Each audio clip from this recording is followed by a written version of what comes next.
So first of all, welcome to all my dear student on my YouTube channel Krishna physics classes. तो बच्चों, आज हम बात करने जा रहे हैं इंटरफेरेंस के और एक इम्पॉर्टेंट टॉपिक के बारे में, जिसका नाम है resultant intensity due to superposition of two waves.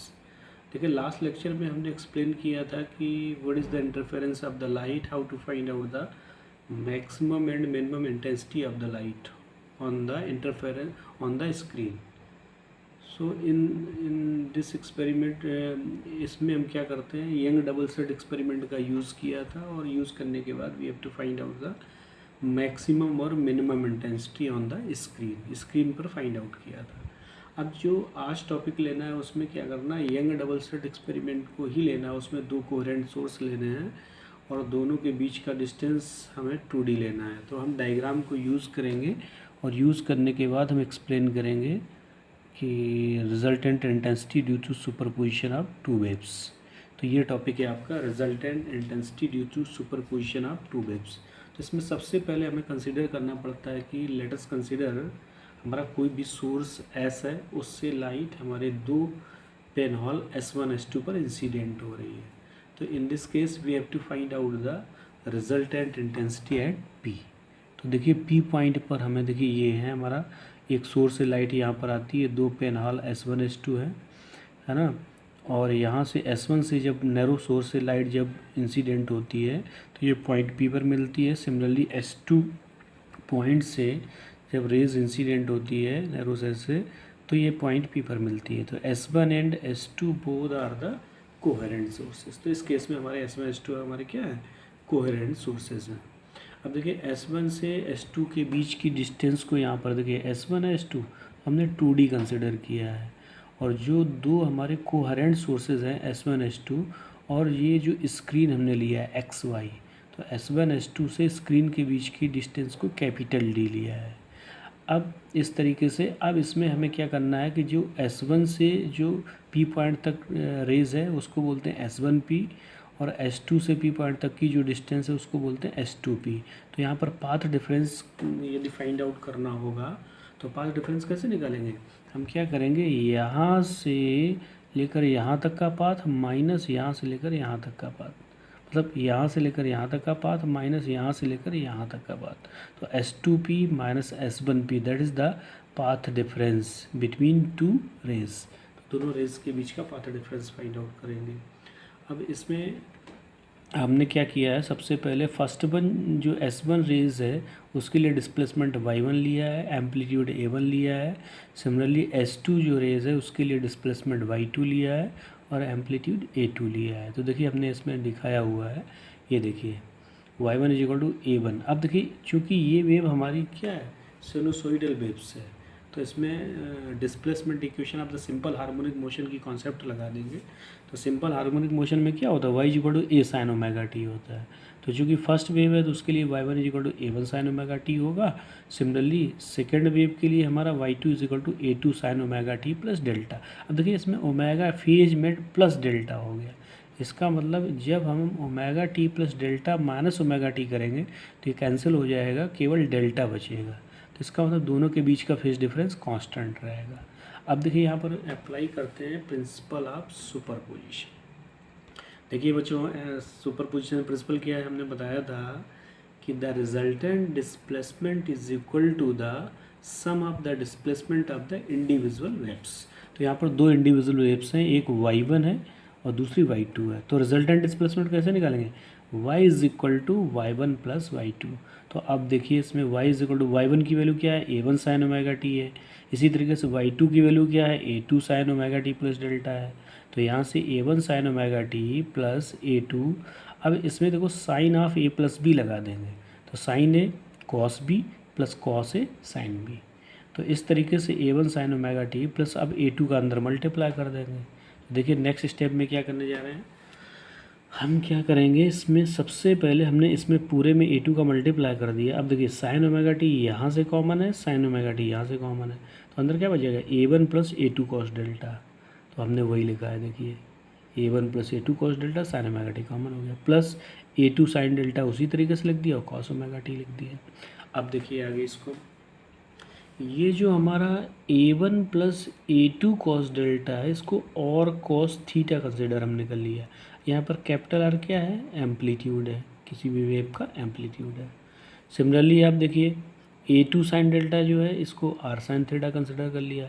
इसको इक्वेशन नंबर से we can say this is known as equation number third and this is known as equation number fourth.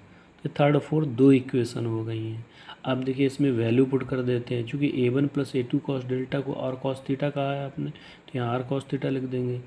तो आर कॉस थीटा लिख दिया, sign omega T लिख दिया, plus अब देखिए A2 sine delta को हमने आर साइन थीटा कहा है, तो ये आर साइन थीटा हो जाएगा टू कॉस ओमेगा टी। अब देखिए ये फार्मूला है, sine A cos B plus cos A sine B, तो sine of A plus B बन जाएगा, तो R sine omega t plus theta बन जाएगी। ये इक्वेशन नंबर 5 हो जाएगी। अब देखिए इक्वेशन नंबर थर्ड और फोर्थ दोनों को स्क्वायरिंग एंड एडिंग, दोनों को स्क्वायर करके ऐड कर देंगे, then we will get what will be get.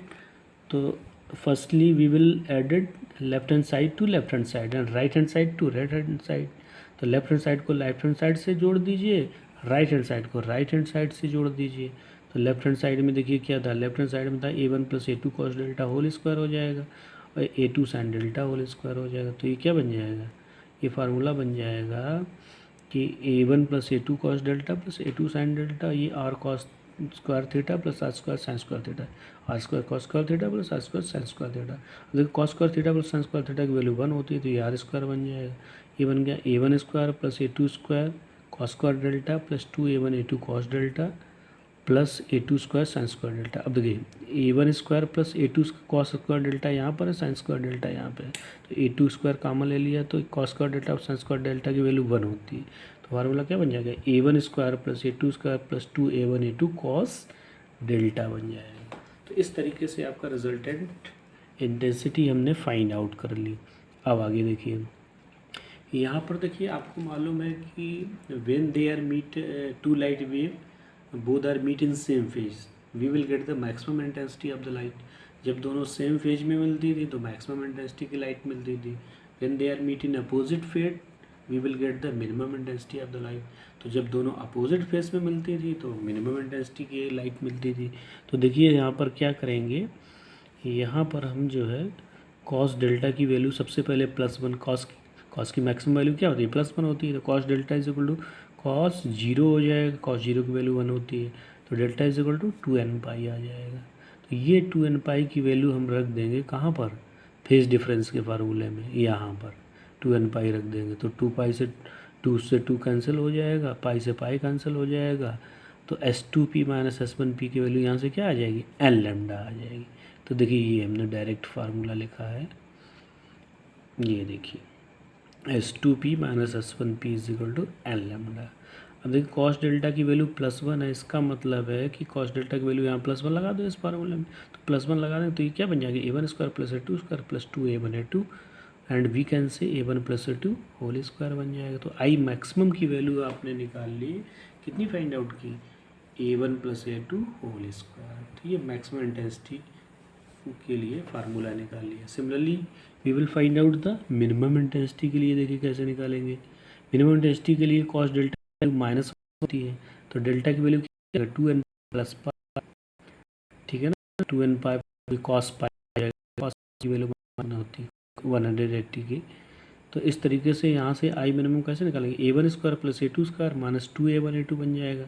तो आई मिनिमम की वैल्यू मिलेगी A1 minus A2 whole square हो जाएगा। इस तरीके से स्क्रीन पर हमको क्या alternate we will get maxima and minima on the screen. तो स्क्रीन पे हमें ऑल्टरनेट मैक्सिमम और मिनिमम पैटर्न मिलते हैं, मैक्सिमा और मिनिमा अल्टरनेट मिलता है, जिनको हम इंटरफेरेंस पैटर्न के नाम से जानते हैं, ठीक है ना। तो इस तरीके से बच्चों ये हमारा टॉपिक कंप्लीट होता है।